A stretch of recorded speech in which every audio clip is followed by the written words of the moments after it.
김미영은 박씨 가문의 웅장한 저택 초인종을 누르기 전 세 번째로 단정한 유니폼을 매만졌다. 28세의 그녀의 거친 손은 동생 수지를 돌보느라 고된 삶을 살아온 흔적이었다. 그녀의 마음 깊은 곳에 보석처럼 간직된 간호사가 되고자 하는 꿈은 쌓여가는 청구서들 앞에서 점점 더 멀어져 가는 것만 같았다. 서울 강남의 가장 고급 주택가에 자리 잡은 저택은 금빛 대문과 완벽하게 정돈된 정원으로 위압감을 주었다. 미영은 깊게 숨을 들이쉬며 발견한 구인 광고를 떠올렸다. 특별 케어가 가능한 경험 있는 가사 도우미 구함. 제시된 급여는 간호대학 학비를 모으기에 충분할 만큼 후했다. 전자식 대문이 부드럽게 열리는 소리와 함께 미영은 완벽하게 손질된 정원을 지나 정문으로 향했다. 70대 중반의 우아한 노부인이 따뜻한 미소로 그녀를 맞이했고 이에 미영의 긴장감이 순식간에 풀어졌다. 김미영 씨죠? 저는 박순자예요. 며느리 윤지현의 시어머니인데 순자 할머니라고 부르세요. 노부인이 자신을 소개하며 미영을 저택 안으로 안내했다. 내부는 크리스털 샹들리에와 벽에 걸린 예술 작품들로 더욱 인상적이었다. 화려하게 장식된 복도를 걸으며 박순자 여사가 업무에 대해 설명했다. 일반적인 가사 업무 외에도 제 손자 민우를 돌봐줄 사람이 필요해요. 귀여운 아이지만 특별한 관심이 필요하거든요. 민우에 대한 이야기를 듣자 미영의 마음이 따뜻해졌다. 어린 시절부터 수지를 돌본 경험으로 그녀는 특별한 요구사항이 있는 이들의 필요에 특히 민감했다. 특별 케어 경험이 있어요, 박 여사님. 제 동생도. 그녀의 말은 대리석 바닥을 울리는 굽 높은 구두 소리에 의해 중단되었다. 윤지현이 차가운 바람처럼 복도에 나타났고 그녀의 완벽한 자세는 미영을 보는 불쾌한 표정과 대조를 이뤘다. 40대 중반의 여성으로 세심하게 계획된 우아함으로 치장한 모습이었다. 그럼 이분이 지원자인가요? 윤지현이 미영을 위아래로 훑어보며 날카롭게 물었다. 책임을 맡기기에는 너무 젊어 보이는데요. 지현아, 박순자가 부드럽지만 단호한 목소리로 끼어들었다. 미영 씨는 훌륭한 추천서와 관련 경험이 있어요. 이때 키가 크고 수려한 외모의 남자가 방으로 들어왔다. 윤지현의 남편인 박준호는 어머니 박순자를 닮은 상냥한 미소를 지었다. 아, 김미영 씨군요. 만나 뵙게 되어 반갑습니다. 추천서를 읽어봤는데 정말 인상적이더군요. 미영은 즉시 가족 역학을 파악했다. 준호와 그의 어머니는 따뜻하고 환영하는 분위기였고 반면 윤지현은 차갑게 거리를 두고 있었다. 창밖 정원에서는 중년의 남자가 장미를 정성스레 가꾸고 있었다. 정원사일 것이라고 그녀는 추측했다. 학력이 어떻게 되나요? 윤지현이 갑자기 물었다. 고등학교를 우수한 성적으로 졸업했어요. 미영이 침착하게 대답했다. 그리고 기본 의료 케어 기술 과정도 이수했습니다. 그럼 왜 대학에 진학하지 않았죠? 윤지현이 부적절함을 암시하는 어조로 계속 물었다. 미영은 어깨를 펴고 말했다. 특별한 도움이 필요한 동생을 돌봐야 했어요. 하지만 간호학을 공부하는 것이 항상 제 꿈이었죠. 준호와 박순자가 의미심장한 눈빛을 교환했고 이를 놓치지 않은 윤지현은 살짝 눈살을 찌푸렸다. 준호가 말했다. 미영 씨의 자격이 우리가 찾는 바로 그것 같군요. 급여는 광고대로이고 모든 법정 혜택도 포함됩니다. 언제부터 일하실 수 있나요? 미영이 대답하기 전에 아이의 울음소리가 집안에 울려 퍼졌다. 3살의 민우가 아직 불안정한 걸음으로 비틀거리며 복도로 나왔다. 미영은 망설임 없이 아이의 눈높이로 몸을 낮추고 부드럽게 미소 지었다. 안녕, 민우야. 나는 미영 이모야. 그녀가 부드러운 목소리로 자신을 소개했다. 모두의 놀람, 특히 윤지현의 놀람 속에 민우는 울음을 그치고 미소를 지으며 미영에게 팔을 뻗었다. 놀랍군요. 박순자가 중얼거렸다. 민우는 보통 낯선 사람을 무서워하는데 윤지현은 모순된 감정들이 뒤섞인 표정으로 이 장면을 지켜보았다. 좋아요. 그녀가 마침내 긴장된 목소리로 말했다. 내일부터 시작하세요. 박 여사님이 당신의 숙소와 집안 규칙을 설명해 줄 거예요. 박순자를 따라 저택 뒤편에 자신의 방을 보러 가는 동안 미영은 다시 한번 정원사를 보았다. 이번에는 그가 그녀를 향해 미소 짓고 있었다. 그의 존재에는 위로가 되는 무언가가 있었다. 마치 그가 그녀의 감정을 정확히 이해하고 있는 것 같았다. 윤지현에 대해 걱정하지 마세요. 둘이 혼자 있을 때 박순자가 속삭였다. 그 애는 자신만의 내적 싸움이 있어요. 중요한 건 당신이 이미 민우의 마음을 얻었다는 거예요. 그게 어떤 승인보다 더 가치 있죠. 미영은 고개를 끄덕이며 머릿속으로 다음 단계를 정리했다. 방은 소박하지만 편안했고 정원이 내려다 보이는 작은 창문이 있었다. 아마도 그녀는 생각했다. 이것이 간호사가 되겠다는 그녀의 꿈을 향한 첫 번째, 실질적인 발걸음일지도 모른다. 그녀는 이 저택이 품고 있는 비밀들과 도전들이 그녀의 결심뿐만 아니라 다른 이들의 삶을 그리고 그녀 자신의 삶까지 변화시킬 능력을 시험할 것이라는 사실을 전혀 알지 못했다. 미영이 박씨 저택에서 일하기 시작한 지 2주가 지났다. 일과는 이른 아침 해가 뜨자마자 시작되었다. 그녀는 가족들의 아침 식사 준비를 도왔다. 저택의 어린 왕자 민우는 매일 아침 미영을 반갑게 맞이했고 그의 앞니 빠진 미소는 그녀의 마음을 녹였다. 이 첫 2주 동안 미영은 저택 생활을 지배하는 미묘한 패턴들을 알아차리기 시작했다. 윤지현은 엄격한 일정을 유지했고 항상 완벽하게 차려입은 차에 집안의 모든 면을 철저히 통제했다. 준호는 가족 사업 때문에 걱정하며 사무실에서 긴 시간을 보냈지만 잠들기 전 민우와 놀아주는 시간은 항상 만들었다. 특히 좋은 날씨의 오후 미영은 정원사 정우진을 더 잘 알게 되었다. 그녀가 뒤뜰에서 빨래를 널고 있을 때 그가 거의 부성애적인 헌신으로 장미를 돌보는 모습을 관찰했다. 아름답죠? 그렇지 않나요? 전구진이 그녀의 관심을 눈치채고 말을 걸었다. 각 장미마다 고유한 개성이 있다는 걸 아셨나요? 어떤 건 더 강하고 어떤 건 더 섬세하죠. 비결은 각각의 필요를 이해하는 거예요. 미영은 미소 지으며 그의 단순한 말 속에 담긴 지혜를 알아차렸다. 저기 노란 장미처럼요. 잘하는데 어려움을 겪고 있는 것 같아요. 아, 그건 특별해요. 전구진이 해당 장미 덤불로 다가가며 대답했다. 윤 여사님은 정원의 조화를 해친다며 제거하라고 하셨죠. 하지만 저는 그저 조금 더 관심과 인내가 필요할 뿐이라는 걸 알아요. 대화는 박순자의 등장으로 중단되었다. 그녀는 우아하고 따뜻한 태도로 다가왔다. 미영 씨, 내 방에서 좀 도와줄 수 있나요? 가는 길에 박순자는 미영이 온 이후로 민우가 더 밝아졌다고 언급했다. 아이들을 대하는 특별한 재능이 있군요. 그녀가 방문을 닫으며 말했다. 그래서 준호와 제가 제안을 하고 싶어요. 박순자가 그녀와 준호가 미영의 간호학 공부를 지원하기로 논의했다고 설명하자 미영은 심장이 빠르게 뛰는 것을 느꼈다. 당신의 잠재력을 알아봤어요, 얘야. 야간 수업을 들으면서 낮에는 여기서 계속 일할 수 있을 거예요. 물론 당분간은 지현에게 비밀로 해야 할 거예요. 눈물을 글썽이며 미영은 자신에게 주어진 기회를 믿기 힘들어했다. 하지만 왜 저를 도와주시는 거죠? 박순자는 한숨을 쉬며 침대 가장자리에 앉았다. 당신에게서 특별한 무언가를 받기 때문이에요. 이 집이 절실히 필요로 하는 것 말이죠. 게다가 그녀는 잠시 망설였다. 지현에 대해 당신이 알아야 할 게 더 많아요. 그러고는 박순자가 과거의 조각들을 드러내기 시작했다. 윤지현은 극도로 엄격한 환경에서 자랐고 그녀의 어머니는 결코 애정이나 인정을 보여주지 않았다. 그녀는 어릴 때부터 완벽함만이 관심을 받을 수 있는 유일한 방법이라고 배웠어요. 민우가 특별한 요구사항을 가지고 태어났을 때 그녀 안에 무언가가 무너졌죠. 미영은 고용주의 행동을 더 잘 이해하기 시작했다. 끊임없는 요구, 완벽주의적 강박, 민우를 바라볼 때 그녀의 눈에 숨겨진 두려움, 모든 것이 이해되기 시작했다. 그런데 왜 저를 그렇게 경멸하듯 대하시는 걸까요? 미영이 윤지현의 차가운 눈빛과 날카로운 말들을 떠올리며 물었다. 그녀가 두려워하는 모든 것을 당신이 대표하기 때문이에요. 박순자가 부드럽게 대답했다. 자연스럽고 진실되며 노력 없이도 사람들과 쉽게 연결되는 능력. 특히 민우와의 관계에서 말이에요. 대화는 문을 두드리는 소리에 중단되었다. 걱정스러운 표정의 전구진이었다. 박 여사님, 준호 씨가 전화로 찾으십니다. 급한 일 같아요.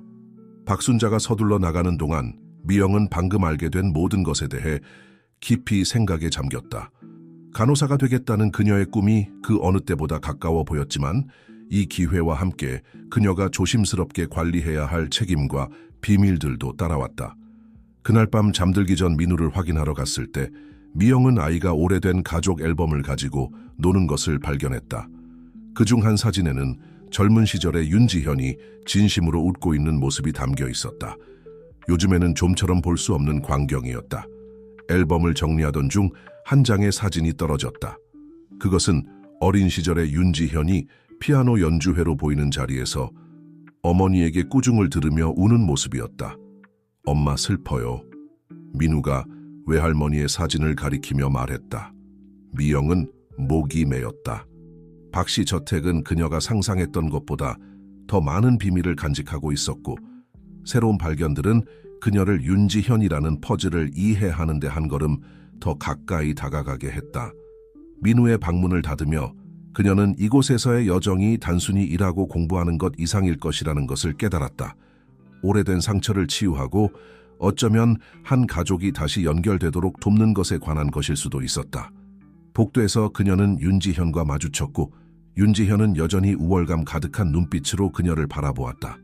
하지만 이번에는 미영이 그 완벽함의 가면 너머를 볼 수 있었다. 여전히 자신의 가치를 증명하려 애쓰는 사진 속 어린 소녀를 그녀의 마음은 연민으로 가득 찼다. 앞으로의 길이 도전적일 것임을 알면서도 말이다. 미영의 간호대학 첫 달은 박씨 저택의 일련의 변화들과 맞물렸다. 야간 수업은 고되었지만 그녀는 그 어느 때보다 살아있음을 느꼈고 새로운 지식을 열정적으로 흡수했다. 낮에는 배운 것을 조심스럽게 민우를 돌보는 데 적용했고 이 모든 것은 윤지현의 의심스러운 시선 아래에서 이루어졌다. 특히 바쁜 어느 아침 윤지현은 한 달 말에 저택에서 자선 행사가 열릴 것이라고 발표했다. 모든 것이 완벽해야 해요. 그녀는 아침 식사 중에 선언했고 그 어조는 어떤 질문도 허용하지 않았다. 서울의 상류층이 모두 이곳에 올 거예요. 우리의 평판에 흠집이 나서는 안 돼요. 미영은 평판이라는 단어를 들었을 때 준호의 어깨가 긴장하는 것을 눈치챘다. 공기 중에 그녀가 완전히 이해할 수 없는 무언가, 감춰진 걱정이 있었다. 언제나 주의 깊은 박순자도 아들의 불안을 알아차렸다. 지현아 애야, 좀 더 작은 규모로 하는 게 어떨까? 박순자가 조심스럽게 제안했다.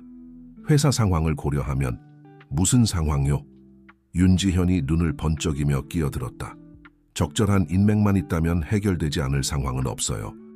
이 행사는 우리에게 꼭 필요한 거예요. 미영은 윤지현에게는 보이지 않는 존재인 듯 계속해서 커피를 서비스하며 대화의 모든 단어를 귀에 깊게 들었다.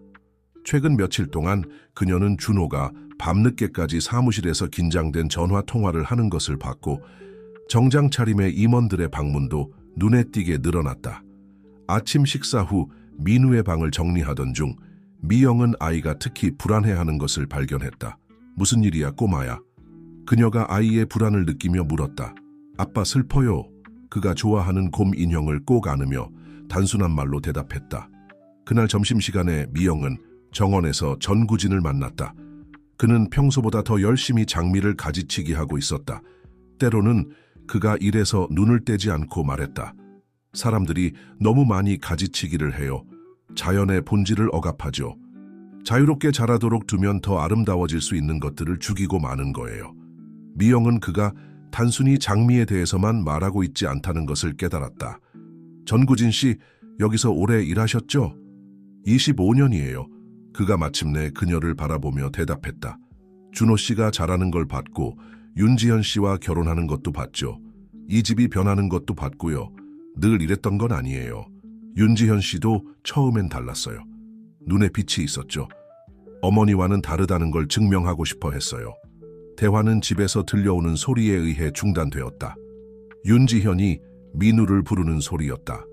미영은 집 안으로 달려갔고 흥분한 상태의 고용주를 발견했다. 내 아들이 어디 있어요? 그녀가 요구했고 평소에 통제된 표정은 이제 공포로 일그러져 있었다. 저택 전체에 걸쳐 열광적인 수색이 시작되었다.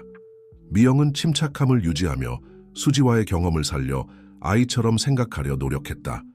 그녀는 민우가 어른들의 격한 논쟁 후에 특히 겁에 질렸을 때 작은 공간에 숨는 것을 좋아한다는 것을 기억해냈다.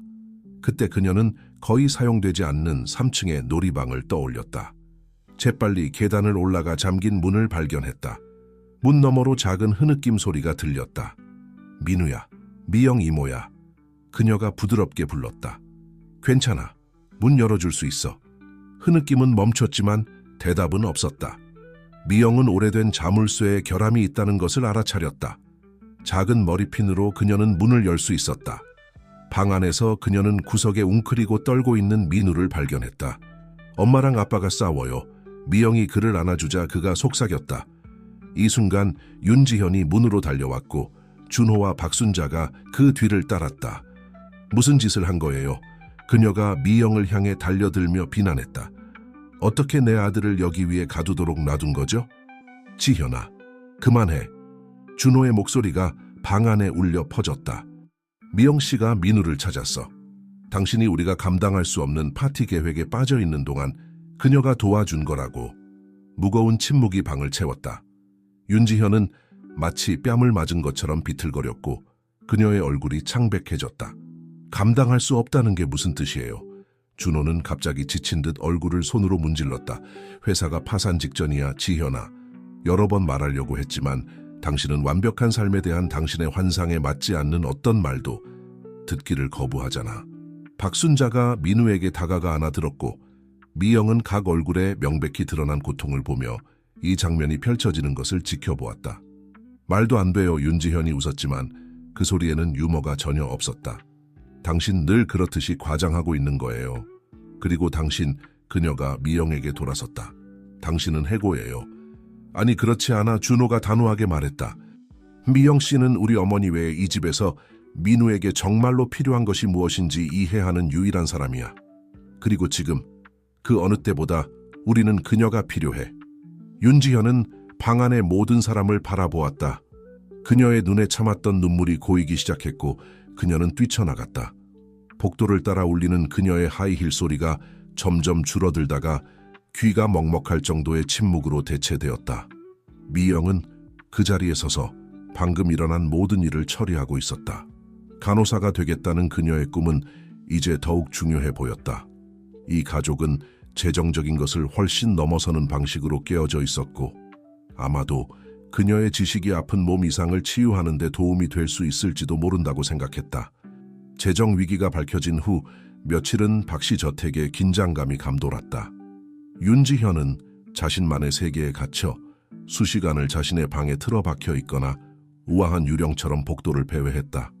한때 그녀의 집착이었던 자선 행사는 이제 집 위에 폭풍 후 구름처럼 떠 있었다. 미영은 저택의 무거운 분위기에서 벗어나 간호학 수업에서 위안을 찾으며 더욱 열심히 공부를 이어갔다.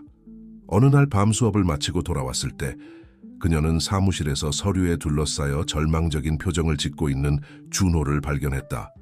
죄송해요. 누가 있는 줄 몰랐어요. 그녀가 물러서며 말했다. 미영 씨, 잠깐만요. 그가 불렀다. 사실 당신과 이야기하고 싶었어요. 준호는 상황을 자세히 설명했다. 의료 장비 수입을 전문으로 하는 가족 기업이 대기업들과의 치열한 경쟁에 직면해 있었다. 부채가 쌓이고 있었고 여러 직원들을 해고해야 할 상황이었다. 가장 아이러니한 것은 그가 슬픈 미소를 지으며 말했다. 항상 우리 회사를 통해 한국의 공공의료를 개선하고 싶었다는 거예요. 지금은 겨우 문을 열어놓기도 힘든 상황이지만요.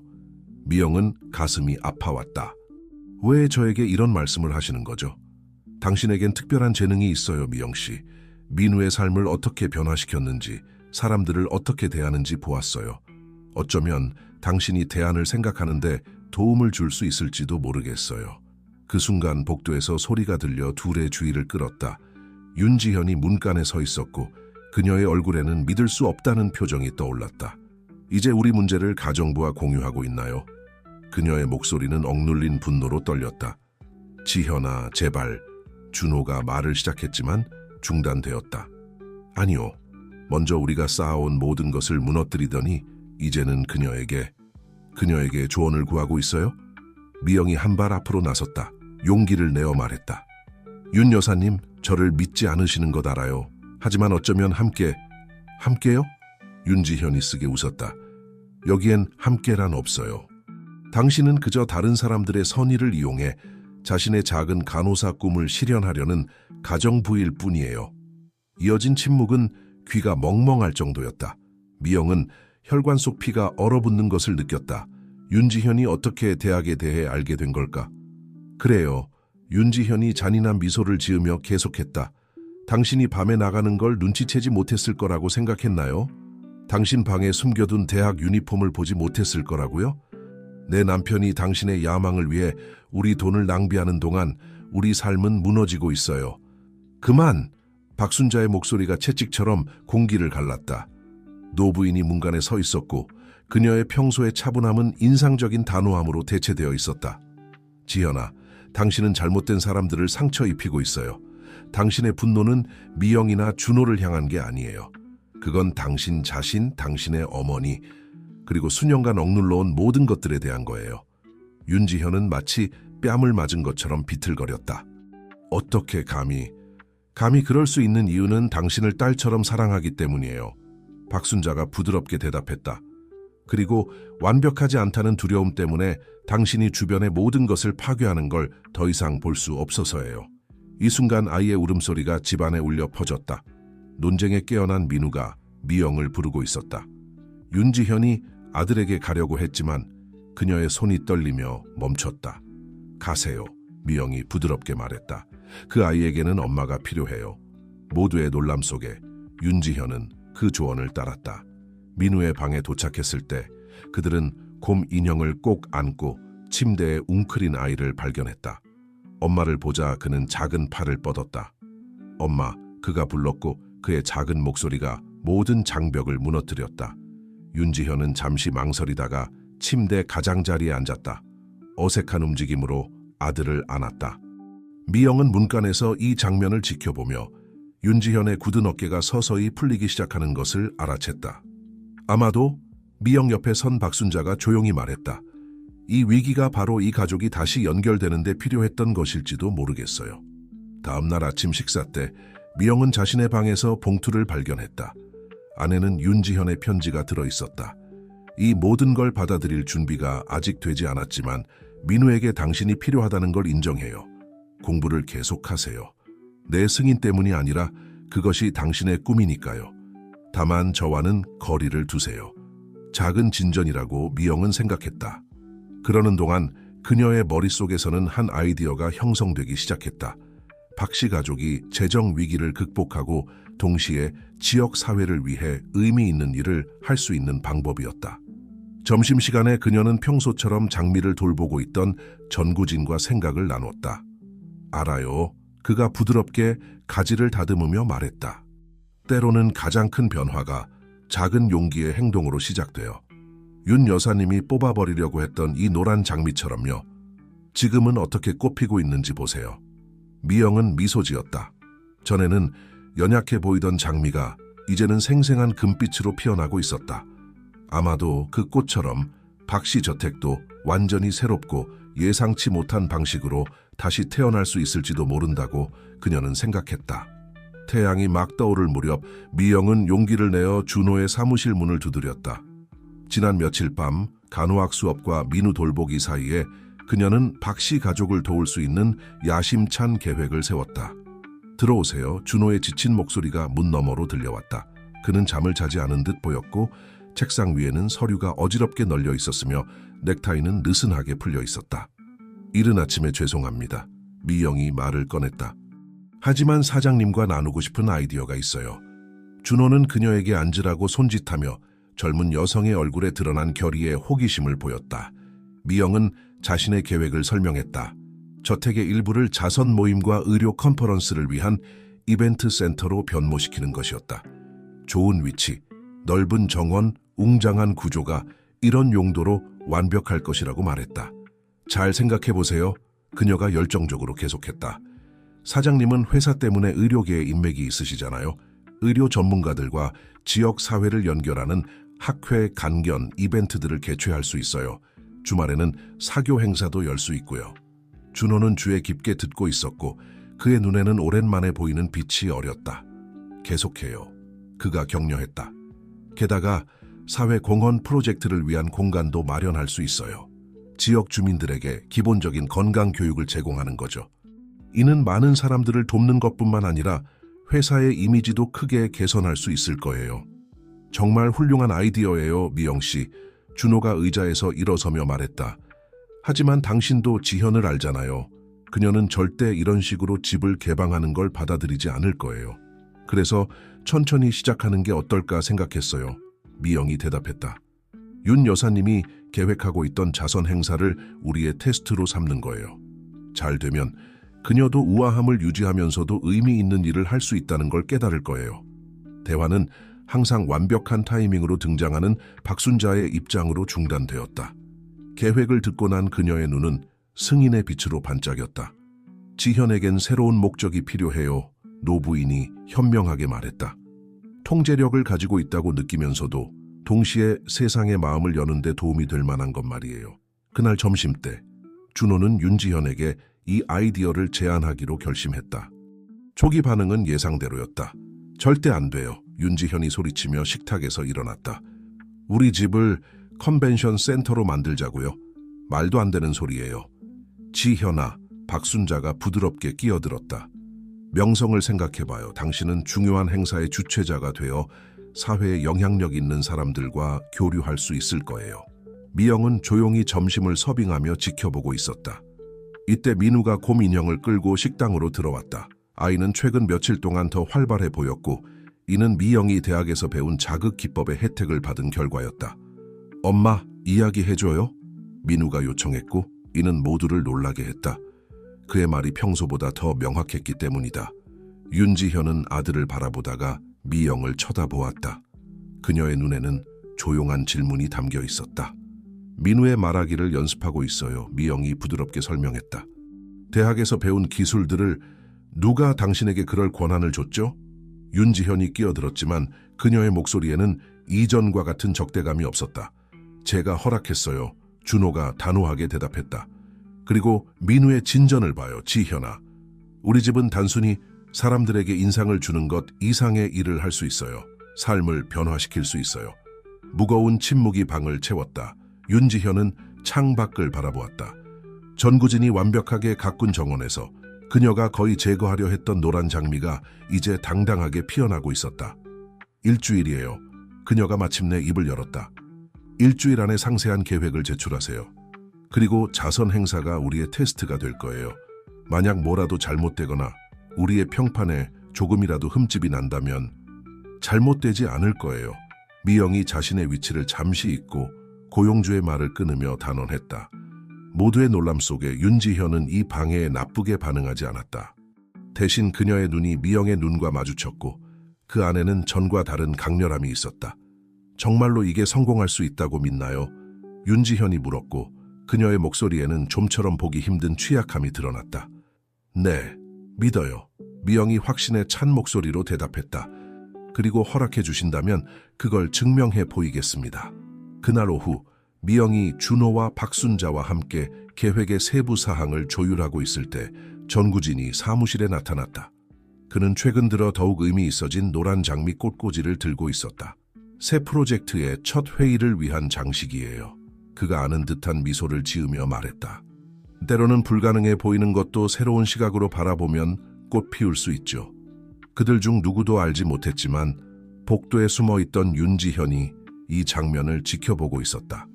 그녀의 손에는 오래된 가족 앨범이 꼭 쥐어져 있었다. 그 안에는 바랜 사진 한 장이 있었는데 그것은 젊은 시절의 윤지현이 어머니가 금지했던 사회 봉사 프로젝트에 참여하며 아이들과 함께 웃고 있는 모습이었다. 어쩌면 그녀는 생각했다. 어떤 이야기들은 정말로 새로운 결말이 필요한 것일지도 모른다. 박씨 저택은 자선 행사 준비로 분주했다. 미영은 공부와 민우 돌보기, 그리고 계획 회의 사이에서 시간을 나누었다. 놀랍게도 윤지현은 이제 그녀의 제안을 고려하기 시작했다. 변화는 미묘했지만 눈에 띄었다. 어느 오후 박순자와 함께 초대 명단을 정리하던 중 미영은 저택 대문 앞에서 익숙한 인물을 발견하고 놀랐다. 그녀의 마음이 얼어붙었다. 그녀가 자란 동네의 옛 지인 이상훈이었다. 미영가, 오랜만이다. 그가 눈에 닿지 않는 미소를 지으며 불렀다. 얼마나 됐냐? 여기서 뭐 하는 거예요, 상훈 씨? 미영이 대문으로 다가가며 목소리를 단단히 하려 노력했다. 잘 지내고 있다고 들었어. 그가 의미심장하게 저택을 바라보며 대답했다. 박시내에서 일하고 간호학 공부하고 동네에서 아픈 동생 돌보던 그 소녀와는 거리가 멀어 보이는데 그렇지? 미영은 그의 말에 숨겨진 위협을 느끼고 소름이 돋았다. 상우는 동네에서 의심스러운 거래로 유명했고 이제 그는 분명 다른 의도를 가지고 여기 와 있었다. 몇 년 전 그 사건에 대해 내 고용주들이 알게 되면 안타까울 텐데 그가 목소리를 낮추며 계속했다. 너도 알잖아, 네 아버지가. 그만해요. 미영이 그를 가로막았다. 그녀의 손이 떨리고 있었다. 그건 오해였고 당신도 알잖아요. 물론이지 물론. 상훈이 웃었다. 하지만 그들이 이해할까? 박씨 가문같이 전통적인 집안에서 여기 무슨 문제라도 있나요? 미영 뒤에서 전구진의 단호한 목소리가 들렸다. 정원사가 다가왔고 그의 손에는 여전히 흙이 묻어 있었지만 그의 자세는 보호적이었다. 상우는 한 걸음 물러섰지만 교활한 미소는 유지했다. 아무 문제 없어요. 그저 옛 친구를 방문한 것뿐이에요. 또 봐요, 미영아. 상훈이 떠나자마자 미영은 다리에 힘이 빠지는 것을 느꼈다. 전구진이 그녀를 부축해 정원의 벤치로 안내했다. 무슨 일이 있었는지 말해줄래요? 그가 부드럽게 물으며 물 한 잔을 건넸다. 미영은 깊게 숨을 들이쉬었고 눈에서 눈물이 흘러내렸다. 제 아버지, 그분은 일하시던 회사에서 부당하게 횡령 혐의를 받으셨어요. 상우는 그때 그 회사의 사무 보조였고 진실을 알고 있었지만 이익을 얻기 위해 입을 다물었죠. 이제 그는 저를 협박하려고 해요. 박씨 가문의 왜곡된 이야기를 전하겠다고 위협하는 거예요. 그들에게 먼저 말해야 해요. 전구진이 조언했다. 진실은 우리 입에서 나올 때 가장 강력해요. 하지만 그들이 저를 믿어주지 않으면 어쩌죠? 지금까지 해온 모든 일, 자선 행사, 저택 개조 계획, 미영 씨? 박순자의 목소리가 그들을 중단시켰다. 노부인이 걱정스러운 표정으로 다가왔다. 당신을 찾고 있었어요. 무슨 일이 있었나요? 미영이 대답하기 전에 윤지현이 정원에 나타났다. 그녀는 몇 장의 서류를 들고 있었다. 행사 메뉴를 검토해야 하고 그녀는 미영의 상태를 보고 말을 멈췄다. 잠시 동안 그녀의 얼굴에 걱정의 기색이 스쳐 지나갔다. 저를 따라오세요. 박순자가 단호하게 말했다. 그녀는 모두를 저택의 도서관으로 안내했다. 그곳에서 오래된 책들과 부드러운 오후 빛에 둘러싸인 채 미영은 용기를 내어 자신의 이야기를 털어놓았다. 그녀는 아버지에 대해 말했다. 정직한 사람이었지만 부패 스캔들의 희생양이 된 그에 대해, 그것이 어떻게 가족에게 영향을 미쳤는지, 어머니가 2배로 일하는 동안 어떻게 빨리 자라 수지를 돌봐야 했는지에 대해 이야기했다. 그리고 이제 이 상훈이라는 사람이 이것을 당신에게 불리하게 이용하려고 한다고요? 윤지현이 물었고 그녀의 목소리는 놀랍게도 부드러웠다. 네, 미영이 눈물을 닦으며 대답했다. 그가 이야기를 왜곡해서 마치 제가 당신과 같은 사람인 것처럼 보이게 하려고 한다는 거죠? 윤지현이 말을 마쳤다. 그녀의 눈에 이해의 빛이 어렸다. 다른 사람의 선의를 이용하는 사람처럼요? 미영은 고개를 끄덕였다. 말을 잇지 못했다. 좋아요. 윤지현이 평소의 우아함으로 일어서며 말했다. 행사 전에 처리해야 할 불청객이 생긴 것 같네요. 모두가 놀란 표정으로 그녀를 바라보았고 그녀는 계속 말했다. 이 집에 누구도 위협받지 않아요. 심지어 그녀는 잠시 망설였다. 이 집의 가족도 말이에요. 박순자가 살짝 미소 지었고 전구진은 부드럽게 미영의 어깨를 격려의 뜻으로 꼭 잡아주었다. 하지만 어떡해요? 미영이 여전히 윤지현의 예상치 못한 반응에 놀란 채 물었다. 제게 맡기세요. 윤지현이 대답했다. 그녀의 머릿속에는 이미 계획이 형성되고 있었다. 결국 어머니에게서 배운 게 있다면 과거를 무기로 사용하려는 사람들을 다루는 방법이에요. 그날 밤 민우를 재우기 전에 확인하러 갔을 때 미영은 아이가 오래된 가족 앨범을 가지고 놀고 있는 것을 발견했다. 그녀는 앨범을 정리하려다 한 장의 사진이 떨어지는 것을 보았다. 그것은 어린 시절의 윤지현이 피아노 연주회로 보이는 자리에서 어머니에게 꾸중을 들으며 우는 모습이었다.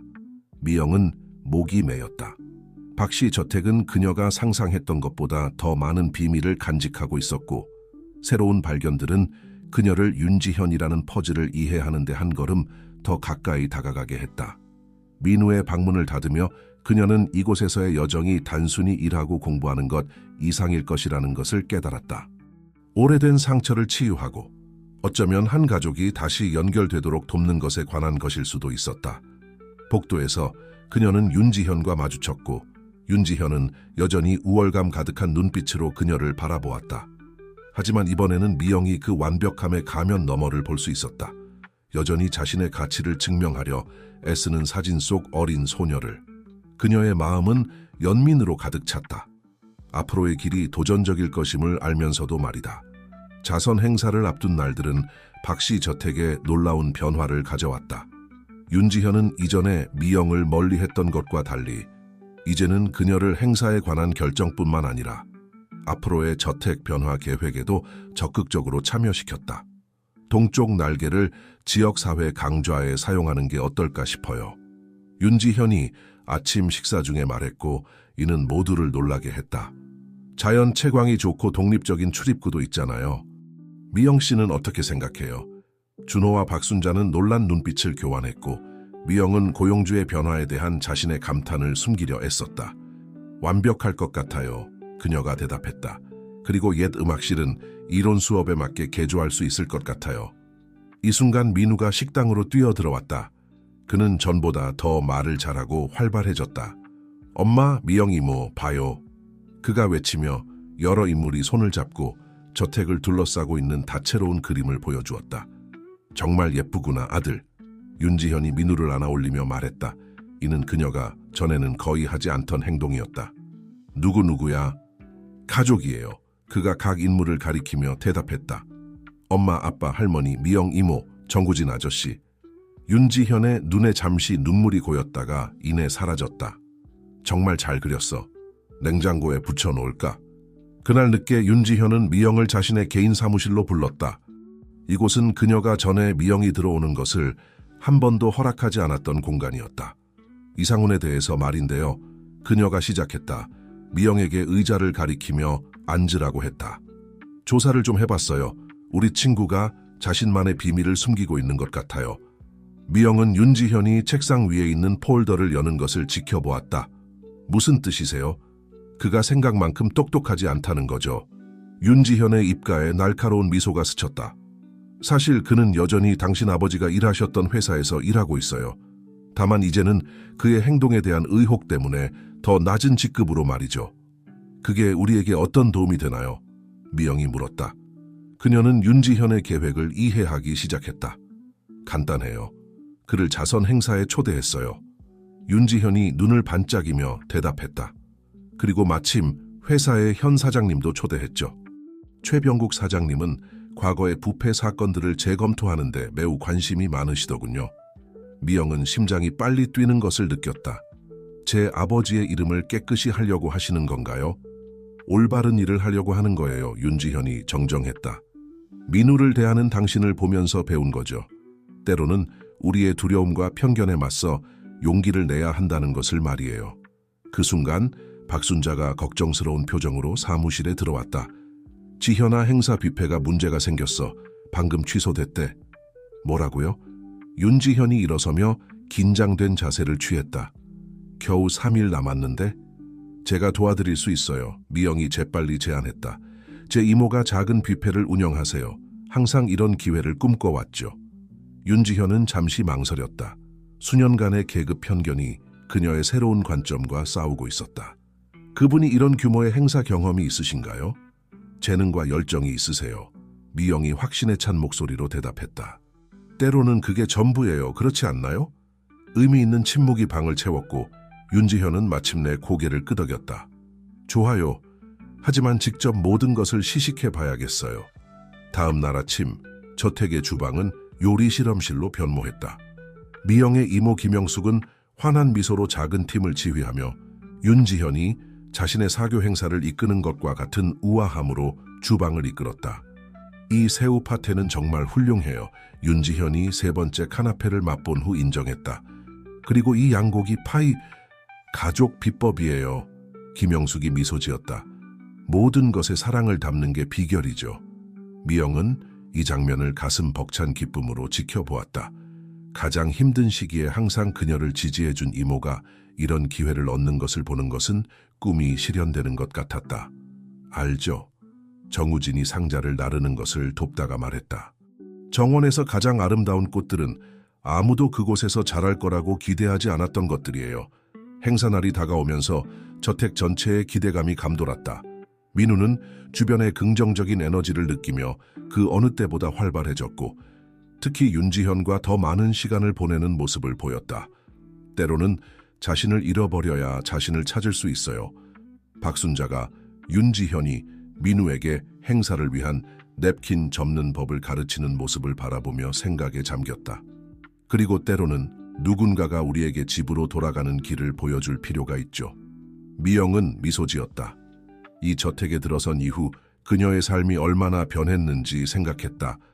간호사가 되고자 하는 꿈은 여전히 살아있었지만 이제는 그 꿈이 더 큰 무언가와 얽혀 있었다. 사랑과 수용을 통해 서로 다시 연결되는 법을 배우고 있는 한 가족의 변화였다.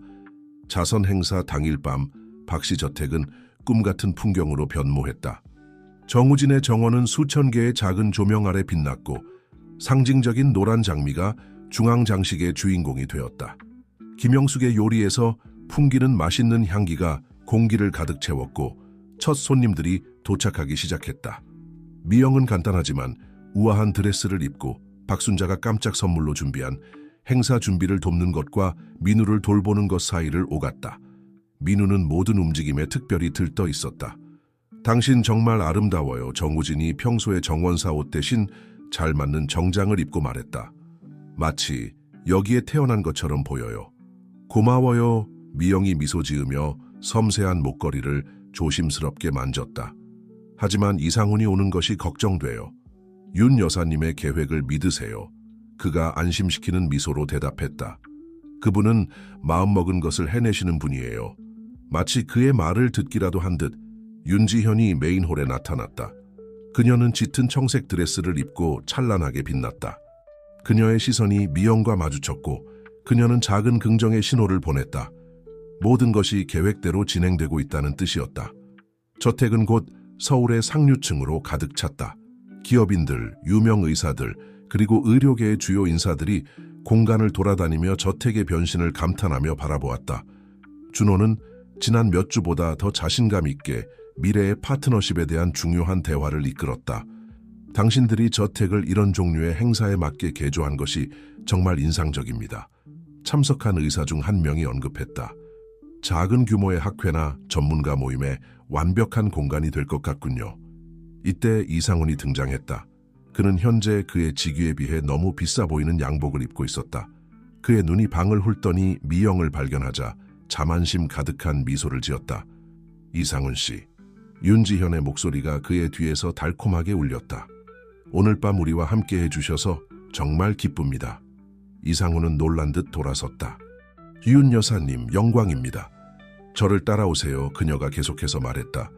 그를 능숙하게 홀 주변으로 안내했다. 당신을 꼭 만나보고 싶어 하는 분이 계세요.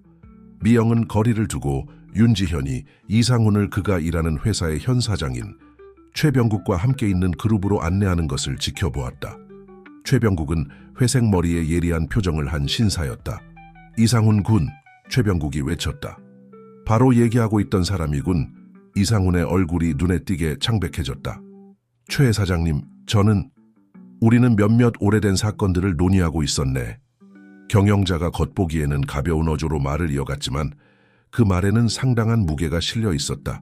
15년 전에 그 횡령 사건을 포함해서 말이야. 최근에 문서고에서 아주 흥미로운 서류들을 발견했다네. 서류라고요? 이상훈의 목소리가 떨렸다. 그래, 윤지현이 부드럽게 끼어들었다. 누군가가 김 과장님의 결백을 증명하는 영수증 사본들을 보관해 두었더군요. 흥미롭지 않나요? 이상훈은 주변을 둘러보며 마치 포위된 동물처럼 보였다. 그의 눈이 미영과 마주쳤고 그녀는 이제 그룹에 다가가고 있었다. 이상훈 씨, 미영이 말했다. 그녀의 목소리는 단호했다. 이제 진실을 말할 때가 된 것 같아요. 그렇지 않나요? 이 순간 민우가 곰 인형을 안고 미영에게 달려왔다. 미영 이모 이야기해줘요. 이 장면은 이상훈을 제외한 그룹에 미소를 자아냈다. 그는 점점 더 불편해 보였다. 나중에 해줄게, 꼬마야. 미영이 약속했다. 아이를 안아 올리며 말했다. 지금 이상훈 아저씨가 우리에게 아주 중요한 이야기를 해주실 거야. 그렇죠? 자신의 상사의 존재와 현재 상황에 압도된 이상훈은 마침내 항복했다. 그 자리에서 자선 행사의 한가운데 김 과장의 사건에 대한 진실이 밝혀졌다. 어떻게 그가 희생양이 되었는지, 어떻게 이상훈이 모든 계획을 알고 있었지만 침묵의 대가로 뇌물을 받았는지에 대해 이건 매우 심각한 일이군. 이상훈 군, 최병국이 선언했다. 내일 아침 첫 시간에 내 사무실로 오게. 회사에서의 당신의 미래에 대해 많은 이야기를 나눠야겠어. 이상훈이 조용히 행사장을 빠져나가는 동안 윤지현은 미영에게 다가왔다. 민우는 여전히 그녀의 팔에 안겨 있었다. 고마워요. 미영이 속삭였다. 감사의 눈물이 그녀의 눈에 고였다. 나한테 감사하지 마세요. 윤지현이 간단히 대답했다. 하지만 그녀의 눈은 더 많은 것을 말해주고 있었다. 당신이 우리에게 가족은 단순히 혈연관계나 전통에 관한 것이 아니라 우리가 나누는 사랑과 서로를 위해 하는 선행에 관한 것이라는 걸 가르쳐 주었어요. 그날 밤의 나머지 시간은 대성공이었다. 김영숙의 뷔페는 만장일치의 찬사를 받았고 저택에서 앞으로 있을 행사들을 위한 여러 파트너십이 맺어졌으며 공간 변화 프로젝트는 더 많은 지지자를 얻었다. 자선 행사 이후 일주일이 지났고 박 씨 저택은 새로운 활기로 가득 찼다. 행사의 성공은 모든 기대를 뛰어넘어 준호의 회사에 새로운 사업 기회를 가져다 주었을 뿐만 아니라 서울 사회에서 가족의 평판을 크게 개선시켰다. 미영이 도서관에서 공부 자료를 정리하고 있을 때 윤지현이 폴더와 신문을 들고 들어왔다. 그녀의 얼굴에는 몇 달 전에는 상상할 수 없었던 평온함이 깃들어 있었다. 이것 좀 봐요. 윤지현이 미영에게 신문을 건네며 말했다. 사교면에는 행사 사진이 돋보이게 실려 있었고 박 씨 저택, 서울의 자선 행사 개념을 새롭게 정의하다라는 제목의 칭찬 기사가 실려 있었다. 전화가 끊이지 않아요. 윤지현이 미영 옆에 앉으며 말을 이었다. 앞으로 몇 달 동안 3번의 의학회의와 2번의 의대 졸업식이 예약되어 있어요. 하지만 가장 중요한 건 그녀는 폴더를 열어 공식 문서를 보여주었다. 이거예요. 미영은 떨리는 손으로 그 종이를 받아들었다. 그것은 그녀의 아버지가 일했던 회사의 법무팀에서 보낸 편지였다. 공식적으로 아버지의 결백을 인정하고 수년간의 부당한 다유에 대한 보상을 제안하는 내용이었다. 어떻게? 미영이 눈물을 흘리며 물었다. 최병국 사장님은 약속을 지키는 분이에요. 윤지현이 작은 미소를 지으며 대답했다. 이상훈이 모든 것을 고백한 후 그분은 과거의 잘못을 바로잡기로 결심하셨어요. 당신 아버지는 이런 대우를 받을 자격이 있었죠. 그때 민우가 도서관으로 뛰어들어왔고 박순자가 그를 뒤따라 스웨터를 입히려 애쓰고 있었다. 미영 이모 엄마 민우가 외쳤다. 그의 말은 점점 더 또렷해지고 있었다. 내가 그린 거 봐요. 아이는 새로운 그림을 들고 있었는데 이번에는 여러 사람들이 테이블 주변에 모여있는 모습이었다. 그의 발전은 운동 능력과 의사소통 능력 모두에서 눈에 띄었다. 이거 학교에서 그린 거니? 윤지현이 미영을 놀라게 하며 아들과 함께 바닥에 앉아 그림을 자세히 보았다. 네. 민우가 신나게 대답했다. 선생님이 제가 많이 좋아졌대요. 박순자는 눈물을 글썽이며 이 장면을 지켜보았다. 누가 생각이나 했겠어요. 그녀가 미영에게 속삭였다. 한때 자기 아들을 제대로 안아주지도 못하던 윤지현이 이제는 아이와 함께 바닥에 앉아 있다니? 오후에는 더 많은 놀라운 일들이 있었다. 준호가 평소보다 일찍 귀가했는데 회사에 대한 좋은 소식을 가지고 왔다. 행사 중에 맺은 파트너십이 이미 결실을 맺기 시작했고 재정 상황도 뚜렷한 회복 조짐을 보이고 있었다. 그리고 더 좋은 소식이 있어요. 그가 저녁 식사 중에 발표했다. 세계의 새로운 공공병원에 의료 장비를 공급하는 계약을 따냈어요. 이제 우리가 훨씬 더 많은 사람들을 도울 수 있게 됐어요. 그 얘기하니까 생각났는데 윤지현이 다시 한번 모두를 놀라게 하며 말을 꺼냈다. 미영 씨 생각해봤는데요. 간호학과를 졸업하면 우리 저택의 사회공헌 프로젝트를 감독해 주셨으면 해요. 기초보건교육, 응급처치 강좌 같은 것들을 제공할 수 있을 것 같아요. 미영은 깜짝 놀라 물잔을 거의 쏟을 뻔했다. 저 영광이에요. 그녀가 감동에 겨워 대답했다. 나중에 정원에서 미영은 장미를 돌보고 있는 전구진을 만났다. 한때 뽑힐 뻔했던 노란 장미는 이제 주변에 여러 자매꽃들이 피어나고 있었다. 자연이 사랑에 어떻게 반응하는지 놀랍지 않나요? 그가 조심스럽게 가지를 다듬으며 말했다. 사람들도 마찬가지죠. 전구진 씨, 미영이 장미 옆 벤치에 앉으며 말했다. 가끔은 이 모든 게 꿈인가 싶어요. 너무 비현실적으로 느껴져요. 가장 아름다운 꿈은 그가 지혜롭게 대답했다. 우리가 깨어있는 상태에서 열심히 노력하고 마음을 열어 실현하는 꿈이에요. 정원 반대편 거실 창문을 통해 윤지현이 민우와 함께 카펫 위에 앉아 이야기를 읽고 있는 모습이 보였다. 준호와 박순자도 가까이에 있어 한때는 불가능해 보였던 가족의 모습을 완성하고 있었다. 내일부터 동쪽 날개 리모델링을 시작해요. 미영이 그 광경을 바라보며 말했다. 강좌가 시작되는 걸 보면 정말 기대돼요. 용기 있는 한 젊은 여성이 꿈꾸는 것을 두려워하지 않았기에 이 모든 게 시작됐죠. 정구진이 미소 지으며 말했다. 나비에 대해 아세요? 나비는 자신의 날개가 아름다운 색깔을 가졌다는 걸 모른대요. 그저 자연스럽게 행동할 뿐인데 결국 그들이 닿는 모든 것을 변화시키죠. 그때 윤지현이 민우를 안고 정원문에 나타났다. 미영 씨, 민우가 자기 전에 당신이 들려주던 장난감 병원 이야기를 해달래요. 물론이죠. 미영이 일어서며 대답했다. 윤지현을 지나칠 때 그녀가 부드럽게 미영의 팔을 잡았다. 고마워요. 윤지현이 간단히 말했지만 그녀의 눈은 그 이상을 말하고 있었다. 민우와 윤지현과 함께 계단을 올라가면서 미영은 인생이 얼마나 놀라운 변화를 겪는지 생각했다. 그녀는 이제 간호사가 되겠다는 자신의 꿈을 이루는 것뿐만 아니라 한 가족이 진정으로 중요한 것들과 다시 연결되도록 돕고 있었다. 2년이 지났고 그 자선 행사가 있었던 밤 이후로 많은 것이 변했다. 한때 과시와 고립의 상징이었던 박씨 저택은 이제 활기찬 행사와 사회공헌 프로젝트의 중심지로 변모했다. 전구진의 정원은 더욱 풍성해졌고 우아한 간판이 그 입구를 장식하고 있었다. 김미영 보건교육센터, 오늘은 졸업식 날이었다. 미영은 교육센터의 코디네이터로 승진한 후에도 여전히 그녀만의 특별한 공간으로 여기는 방의 거울 앞에서 파란색 띠를 단 드레스를 매만졌다. 정말 예뻐요, 수지가 외쳤다. 이제 16살이 된 그녀는 저택에서 제공하는 미술 워크숍에 참여하고 있었다. 그녀는 재능 있는 젊은 여성으로 성장했고 한때는 불가능해 보였던 치료와 기회들의 혜택을 받고 있었다. 미영 누나, 이제 5살이 되어 완벽하게 의사소통을 하는 민우의 목소리가 복돼서 들렸다. 소녀는 작은 턱시도를 입고 달려왔는데 마치 작은 신사 같았다. 엄마가 시간 됐대요. 윤지현이 곧이어 나타났다. 여전히 우아했지만 그녀의 얼굴은 이제 예전의 완벽함에 가면 대신 평온함을 담고 있었다. 다들 차에서 기다리고 있어요.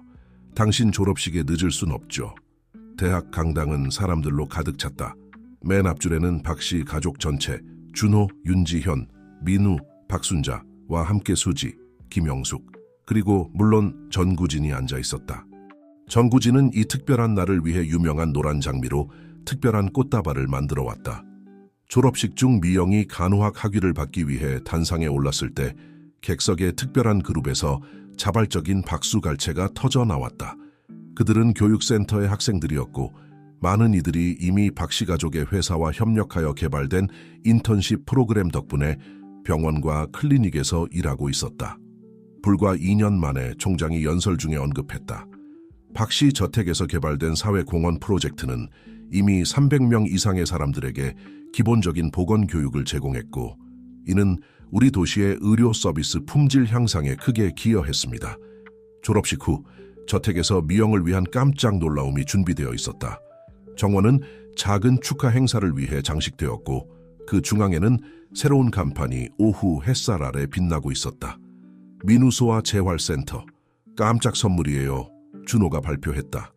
그는 옛 서쪽 날개가 아동 전문 재활센터로 변모할 것이라고 설명했다. 그리고 우리는 당신이 수간호사가 되어주길 바랍니다. 윤지현이 민우의 손을 잡고 다가왔다. 우리 아들을 도와준 것처럼 다른 아이들을 도와줄 수 있는 사람은 당신밖에 없어요. 그게 다가 아니에요. 박순자가 미영에게 봉투를 건네며 말을 이었다. 아내는 소아간호학 석사 과정, 입학 허가서가 들어있었다. 이제 센터가 완벽하게 운영되고 있으니 윤지현이 말했다. 당신이 더 높은 곳으로 날아오를 때가 되었다고 생각해요. 미영이 참으려 했던 눈물이 마침내 자유롭게 흘러내렸다. 그녀의 여정에 함께한 모든 이들이 그곳에 있었다. 건강해진 동생 수지, 이제 저택의 모든 행사를 담당하는 공식 뷔페 책임자가 된 이모 김영숙, 그리고 그의 장미가 변화와 희망의 상징이 된 전구진. 알아요. 전구진이 졸업 축하 케이크를 나눠주며 말했다. 그 첫 번째 노란 장미가 우리에게 중요한 교훈을 주었죠. 때로는 어울리지 않아 보이는 것이 바로 우리가 무언가 특별한 것을 만들어내는 데 필요한 것일 수 있다는 걸 말이에요. 민우가 미영에게 달려와 새로운 그림을 건넸다. 그림에는 색깔 가득하고 생기 넘치는 저택이 그려져 있었고 사람들이 웃으며 드나드는 모습이 보였다. 중앙에는 하얀 가운을 입고 환하게 웃고 있는 인물이 있었다. 이건 누나예요. 그가 자랑스럽게 설명했다. 나를 돌봐준 것처럼 모든 사람을 돌보고 있어요. 이 장면을 지켜보던 윤지현은 자신의 감정을 억누르지 못했다. 누가 알았겠어요. 그녀가 부드럽게 말했다.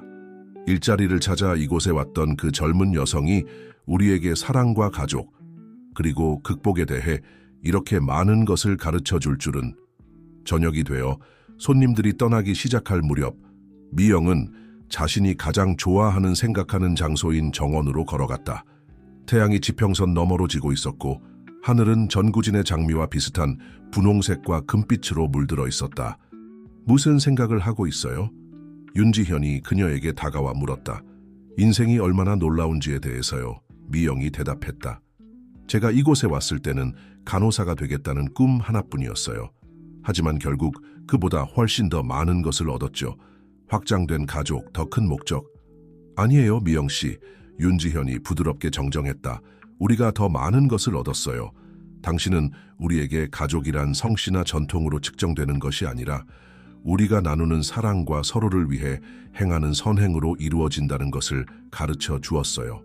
민우가 수지를 따라 뛰어왔고 둘 다 어떤 놀이에 웃음을 터뜨리고 있었다. 준호와 박순자는 재활센터의 미래 계획에 대해 열정적으로 대화를 나누고 있었고 전구진은 석양 아래에서 그의 장미에 물을 주고 있었다. 한때 거리감과 형식성의 상징이었던 박씨. 저택은 이제 생명력과 목적으로 가득 차 있었다. 그리고 간호사가 되겠다는 꿈을 안고 왔던 젊은 미영은 이제 그 이상이 되었다. 그녀는 변화의 촉매제가 되었고 우리가 새로운 가능성에 마음을 열 때 기적은 자연스럽게 일어난다는 것을 보여주는 살아있는 증거가 되었다. 마치 아무도 그토록 아름다운 것을 찾을 것이라 기대하지 않았던 정원에서 노란 장미가 활짝 피어나는 것처럼 말이다. 다음 날 아침 미영은 평소보다 일찍 일어났다. 그녀는 조용히 저택을 돌아다니며 지난 몇 년간의 변화를 되새겼다. 동쪽 날개에 있는 새로운 강의실들, 서쪽 날개의 소아 재활센터, 그리고 정원의 새로운 산책로까지. 모든 것이 새로운 목적으로 가득 차 있었다. 그녀는 주방에서 김영숙을 만났다. 이모는 이미 그날의 첫 번째 요리 수업을 준비하고 있었다. 오늘은 특별해. 김영숙이 미소를 지으며 말했다.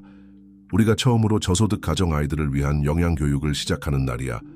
미영은 고개를 끄덕였다. 네, 정말 기대돼요. 아이들의 건강을 개선하는 첫걸음이 될 거예요. 그때 준호가 사무실에서 나왔다. 그는 피곤해 보였지만 눈은 열정으로 빛나고 있었다. 좋은 소식이에요. 그가 말했다. 정부에서 우리의 소아 재활 프로그램을 모델로 삼아 전국적으로 확대하기로 했어요. 우리가 시작한 작은 변화가 이제 전국의 아이들에게 영향을 미치게 될 거예요. 윤지현이 민우의 손을 잡고 계단을 내려왔다.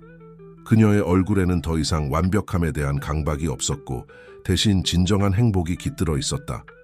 오늘 민우가 처음으로 다른 아이들과 함께 재활 치료를 받아요. 그녀가 말했다. 그동안 혼자 받던 치료와는 다를 거예요.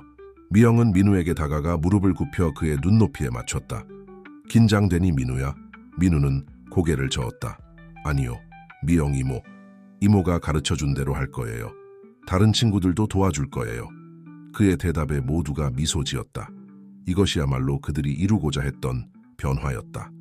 단순히 한 아이의 성장이 아니라 그 아이가 다른 이들을 돕고 싶어 하는 마음을 갖게 되는 것. 정원으로 나가자 전구진이 새로 핀 노란 장미들을 가꾸고 있었다. 보세요, 그가 말했다. 이 장미들이 얼마나 멀리 퍼져 나갔는지. 마치 우리가 시작한 변화처럼요. 박순자가 마지막으로 합류했다. 그녀의 손에는 오래된 가족 앨범이 들려 있었다. 이걸 보고 싶어 할 거예요. 그녀가 앨범을 펼쳤다. 마지막 페이지에는 새로운 사진이 추가되어 있었다. 박씨 가족 모두와 미영, 수지, 김영숙, 전구진이 함께 찍은 사진이었다. 그들 모두가 진심으로 웃고 있었고 그 미소 뒤에는 수많은 이야기와 극복의 순간들이 담겨 있었다. 이제 우리는 진정한 의미의 가족이에요. 윤지현이 말했다. 혈연을 넘어 서로를 이해하고 지지하는 사람들. 미영은 주변을 둘러보았다.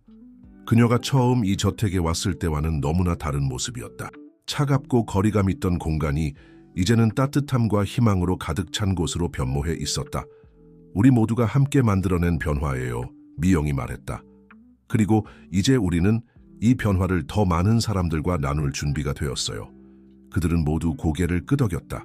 앞으로 더 많은 도전과 기회가 그들을 기다리고 있었지만 이제 그들은 함께라면 어떤 어려움도 극복할 수 있다는 것을 알고 있었다.